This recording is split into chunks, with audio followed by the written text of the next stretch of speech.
Hey, before you do anything, make sure you subscribe to this channel, like this video. If you rocking with Young Dolph, let me know where y'all from and who you rocking with. Let's go. Welcome back to the channel, man. So it's coming out of Yo Gotti's camp that Govan and Big Jook, they got him and they trying to get him to flip on Yo Gotti because them the two guys that know the most. They know everything about Yo Gotti. Big Jook is Yo Gotti's actual brother. He knows everything about where he was, what he was doing, if he sent the money or not. And Govan has been right there with CMG the whole entire time. He one of the executive peoples at. And so this is why they told Yo Gotti that there's three people that he cannot no longer be around at all anymore. And that's Blac Youngsta, Big Jook, and Govan. Because you know they got all of them connected, and basically they connected the dots back to the single point of that Bentley truck driving in front of the Dolph scene. When you see the Dolph scene, it's the cookie shop right here. When the cookie shop is right here, then over here they got the Bentley truck, and the Bentley truck drove by the cookie shop when Dolph was there, and you see the arm hanging out the window. And that's when they drove by. Then the two guys are running back into that white car with the two-door.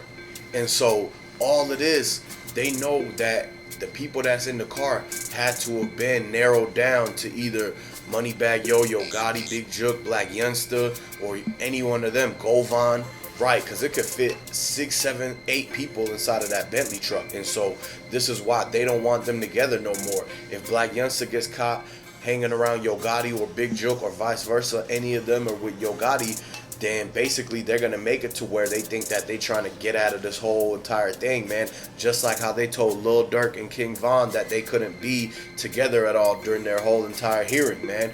And so now that Straight Drop's brother, he's going on to the trial and he's about to actually expose the whole entire thing, everything that's been happening in Memphis.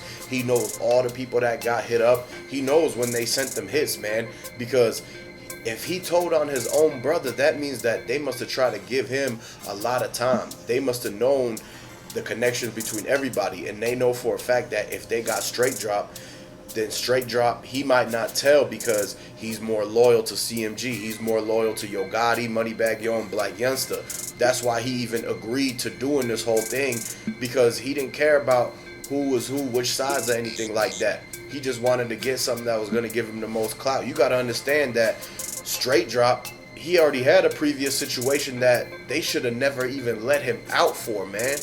And that's what everybody came back saying. Like, the real people in Memphis who know what Straight Drop did before the Dolph thing, they know for a fact that when he went up into that bowling alley and he sprayed the whole place down, whatever technicality that was in court that got him released, they should have never did that. That was the mistake, because they knew for a fact that they had a stone cold like person who was gonna do anything, because he was fresh out. He wasn't even supposed to be out. This was like, you know, he a walking basically hitman. And so that's when they went to him with the whole idea of, you know, hey, we trying to, they probably pitched him the idea, we trying to get Dolph out the way here, boom, 40K, 100K, whatever. There was money involved, obviously, because they either going to do it for the money or they're going to do it for getting that street cred or anything like that. And both of them is combined with this one. And so this is why they even got Straight Drop to agreeing to ride into that two-door to pull up to the cookie shop and do whatever they did, man. And so since he's not going to tell because he's involved in it, then that's why they got his brother, because his brother was texting him the whole time. He was supposed to be part of it. At least he knows enough to know. If he knows what he knows, then he definitely had to have gotten talked to by the same people that convinced Straight Drop to actually go and join into this too. And so, because they needed people to show up at that cookie shop, because they were trying to make it look like something. When that U-Haul came after the Lincoln, and they took whoever was out the U-Haul, whatever was in the U-Haul, and brought it out into the back of the shop, then they knew if Dolph was in that front, or it looked like he was in that front, then they need people to come and run up into the parking lot. And so that's where they got Straight Drop, Cornelius, Shondale, the getaway driver. They had to get the car, they had to get all of that stuff. And that's why it was so many people that was following Young Dolph, because they needed to make sure all them people was going to see it or be able to be there in case Dolph got away. They thought if Dolph got away, that one of the people from the outside sitting in the truck next door or something like that was going to be the one that got him. And for the people who ran out that back door, that's why they had so many cars waiting in these parking lots all over the perimeter of the cookie shop, across the street from the cookie shop, next door at the Family Dollar, at the Church's Chicken, the gas stations, every little place you could think of around that whole entire area. Somebody was planted there. Somebody was watching. They was following Young Dolph. They knew that it was going to be a scene going on there. And so this is why 901 Trigger Trey was even already at the Family Dollar when everything went down. They said, some sources said they seen him leaving the Family Dollar parking lot after waiting there for like 20-30 minutes before this whole thing went down. And then somebody who walked in front of the whole storefront of the whole Family Dollar, they came from the side of the cookie shop, went into the Family Dollar, acted like they was getting in line, and waited for all the people with the cameras to run up to the cookie shop to start filming because they thought that was Dolph. Then that gave him a perfect getaway where everybody was distracted, where he got out that storefront and he walked into the car that was already parked on the side, and he jumped in with 901 Trigger Trey. That's when he left, and then they said they seen a pickup truck behind them, and that these were the people who was trying to point Keysha James. It was people who was there recording. It was supposed to be like the witnesses. Some of them, they was actually on the other side. Some of them were put there to make it look like and divert and say it was the Mustang instead of saying it was this car. They said it was 3 to 4 different type of cars. When that person asked them which way the guy went, 3 people pointed in different directions. They were like, he went that way. And that's how you know that they was actually capping, because when you really look close and pay attention to what actually happened, them people all being there, all them cars being parked there, the Bentley truck driving by perfectly at the right time, the whole situation with the U-Haul, the cookie shop being open super late and super early, the Lincoln backing in, Moneybagg, Yo, Big Jook, Govan, Yo Gotti, Blac Youngsta, Cornelius Smith, Straight Drop, Devin Burns, every single person that ended up getting like involved in this whole entire thing or brought up in the conversation, they can link them in one way or another back to that night before at Yo Gotti's mom restaurant inside Privé. It was people saying, folks were saying that, hey, them meeting up in that restaurant, we didn't see no food hit the table. We don't see nothing like that. It didn't look like it was a dinner. It looked like it was a meeting to discuss what. And that's what people want to know. That's what people are trying to figure out, because they know for a fact that people are getting the idea or starting to think that they might have plotted and figured out what was going to happen to Dolph, or who was going to do it, or who was going to like be involved or watch it or whatever. And that might have been the whole preparation of what was about to unfold the next 2 days, man.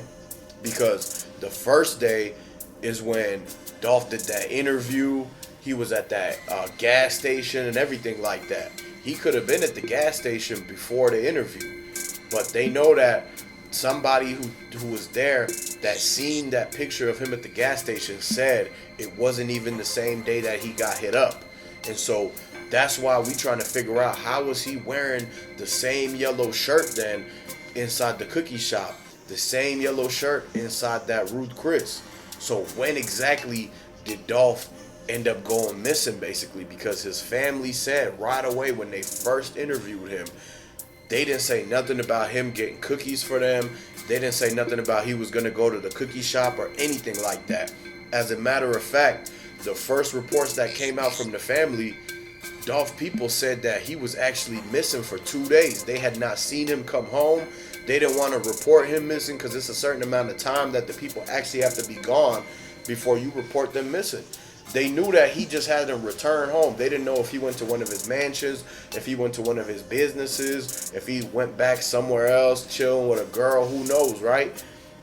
Because he a grown man, and so if he stepped out the crib for a couple days, at first you wouldn't think too much of it. But that's the first thing that they said when they asked him, when was the last time y'all seen Dolph? They said they had not seen him in at least 2 days. Then when you put into the fact that the picture at the gas station wasn't the day that he got hit up, then it leads for everybody to be thinking. This is why everybody thinks that Dolph might have got snatched up at some place, this or that, and that they might have took him from one place to the next, and that's why he never got a chance to change his clothes. They could have stuck him up and told him that he got to hop in, or they could have grabbed him, threw him in, or something like that. And so, obviously, they held him hostage, basically. They held him for ransom, for hostage. And this is why he was stayed in that yellow shirt. And then when we seen him the next day, and the whole scene at the cookie shop happened, everybody got confused, because they was like, wait, if all these videos and these pictures are coming up from Dolph at the gas station, Dolph at this place, the center, the interview, the Ruth Chris and all of that, they never gave you the exact timing of how everything went down. Man, and all the times Dolph was calling Snoop bands over and over again. He was calling Big Moochie Grape over and over again, man. Like, man, he called dude 70 to 80 times, man. Man, if somebody calls you 80 times, how you not gonna answer the phone? Unless it's some type of person you blocked or you don't want to talk to, like it's one of them robocallers or something, it makes sense not to answer. But Big Moochie Grape is signed by Dolph. Dolph gave Big Moochie Grape $50,000 and a purple Lamborghini. So this is your boss. If your boss, and it's not like a work boss or 9-to-5 boss, I'm talking about this is your OG, this is your plug, this is your boss man, business partner, whatever, right? Why is it that if he calls you 80 times, you ain't picking the phone up? And when Snoop Band said that, he got the 2 missed calls from Dolph, but he said he was getting the haircut and everything. When we went and looked into the actual video footage that surfaced of Snoop Band's getting his haircut, he only got a shape up and a line. He never got a full haircut. Snoop Band's had the same high top fade for the last 4 or 5 years. He ain't switched up his haircut. So when we seen that he was actually on his phone, on live Snapchat, taking videos of him chilling and the dude cutting his hair and everything, well then he said that he had his hands under the apron, and that's why he couldn't answer the calls from Young Dolph. But then when we seen the footage of him actually getting a haircut, he never has his hands in the apron. His hands is always on his phone, doing something, recording something, he posting something. And so this is why a lot of people were thinking, did you not answer the calls on purpose because the phone was in your hand 9 times out of 10? You had to have seen the call come in. And so how many people really knew what was about to go down, man? Because if you got this many people that was involved on one side, and then you got the whole thing at the U-Haul and the turkey drive location being changed, Big Moochie Grape didn't answer the phone, Snoop Bands didn't answer the phone, all of that stuff is concerning. How many people really knew what was about to go on? Who all was told? Who all got, something out of this? And so they getting to the bottom of this, and they about to get the justice for Young Dolph. So if y'all really rocking with Young Dolph, put the dolphin emojis in the comment section. Go ahead, subscribe to this channel, and stay tuned for the updates that's coming out there, man.